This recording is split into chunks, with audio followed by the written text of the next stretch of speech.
وولٹیئر، اوراق ہند میں اصل ہندوستان کی باتیں۔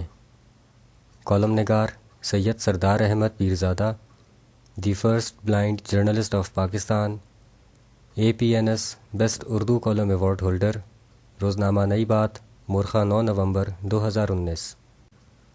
ہم فرانسیسی رائٹر وولٹیئر کو بہت خوب جانتے ہیں۔ وہ تاریخ میں ایک روشن خیال مورخ اور فلاسفر کی حیثیت سے پہچانا جاتا ہے، جس نے انسانی حقوق، مذہبی آزادی اور آزادانہ تجارت کے لیے عمر بھر آواز بلند کی۔ وولٹیئر وہ نام ہے جس کی سوچ نے انقلاب فرانس کی بنیاد فراہم کی۔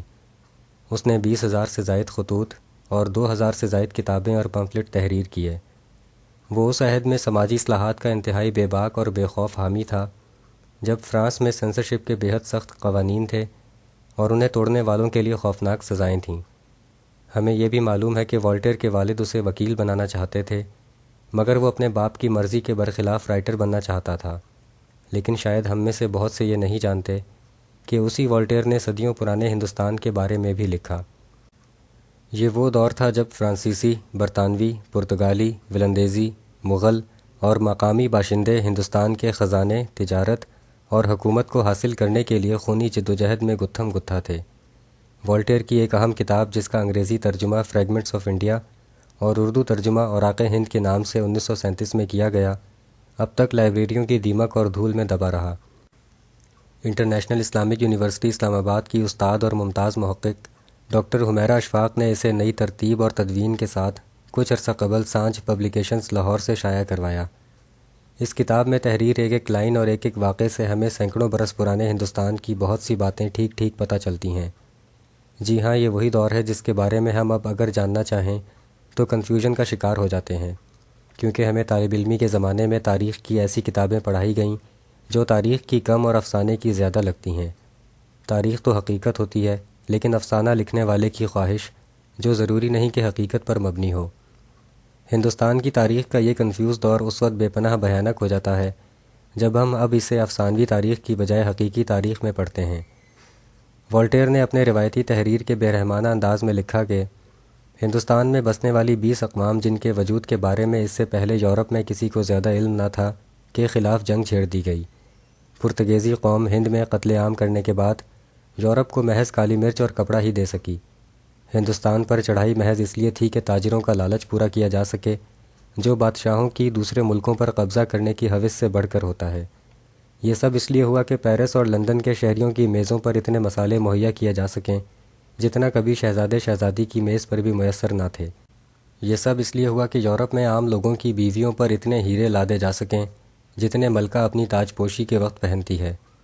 برہمنوں کے وارث، کئی فنون کے موجد، امن سے محبت کرنے والے اور جھگڑوں کا فیصلہ کرانے والے ہمارے تنخواہ دار ایجنٹ بن گئے۔ ہم نے ان کے ملک کو اجاڑ کر رکھ دیا اور اس کی مٹی میں اپنے خون کی کھاد ملا دی۔ ہم نے انہیں بتا دیا کہ لڑائی اور خباثت میں ہم ان سے بہت آگے ہیں، اور یہ کہ دانائی میں ہم ان سے کتنا پیچھے ہیں۔ ہماری یورپی اقوام نے اسی وطن میں خود کو ہلاک کر ڈالا۔ یہ وطن جہاں ہم صرف امیر بننے کے لیے آئے تھے اور جہاں ابتدائی یونانی محض علم کے حصول کی خاطر آیا کرتے تھے۔ وولٹیئر بنگال میں ایسٹ انڈیا کمپنی کی حکومت قائم ہونے کے حوالے سے اوراق ہند میں ایک جگہ لکھتا ہے کہ بنگال کے صوبے دار کا نام سراج الدولہ تھا اور وہ نسلاً تاتاری تھا۔ کہا جاتا ہے کہ اورنگزیب کی طرح وہ بھی تمام ہندوستان پر قبضہ کرنا چاہتا تھا۔ اس میں شک نہیں کہ وہ شان و شوکت چاہتا تھا، کیونکہ ایسا کرنے کا اسے موقع ملا ہوا تھا۔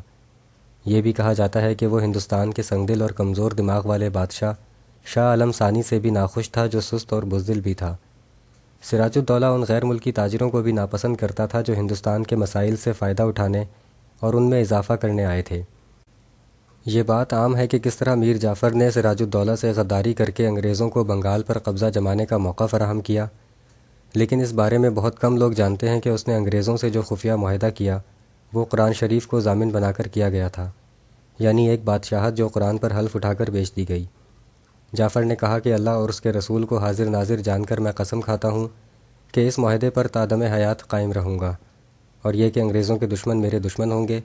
میں حکمران بنتے ہی سراج الدولہ سے جنگ کے نتیجے میں انگریزوں کو پہنچنے والے نقصان کی تلافی کے طور پر 244,80,000 پاؤنڈ کے برابر نقد رقم ادا کروں گا۔ دستخط جعفر۔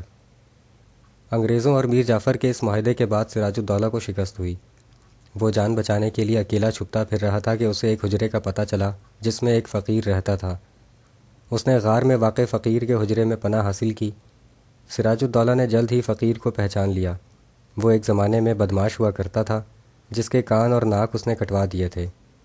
فقیر اور سراج الدولہ میں کچھ رقم کے بدلے میں سودا ہو گیا، لیکن بعد میں زیادہ رقم کی لالچ میں فقیر نے انگریزوں کو مخبری کر دی اور اسے گرفتار کر کے جعفر کے پاس پہنچا دیا گیا۔ سراج الدولہ کی منتوں، دعاؤں اور آنسوؤں کا جعفر پر کوئی اثر نہ ہوا۔ قتل سے پہلے اس کے سر پر پانی انڈیلا گیا۔ یہ ایک عجیب رسم ہے جو پرانے وقتوں سے گنگا کے کنارے ادا کی جاتی رہی ہے، وہی گنگا جس کے پانی سے لوگ انوکھی داستانیں وابستہ کرتے ہیں۔ والٹیر نادر شاہ اور ہندوستان پر مسلمانوں کی حکمرانی کا تجزیہ کرتا ہے کہ نادر شاہ خراسان کا بادشاہ اور پیشے کے لحاظ سے گڈریا تھا، جو بعد میں فارس کا بادشاہ بنا اور اپنے ملک کو تباہ کرنے کے بعد شمالی ہندوستان کو تباہ کرنے آ پہنچا۔ نادر شاہ نے دہلی سے جو خزانہ لوٹا اس کی مالیت اس وقت تقریباً 1500 ملین فرانسیسی رقم تھی، مگر وہ اس کے کام نہ آئی کیونکہ واپس پہنچتے ہی اس کے بھتیجے نے اسے قتل کر دیا۔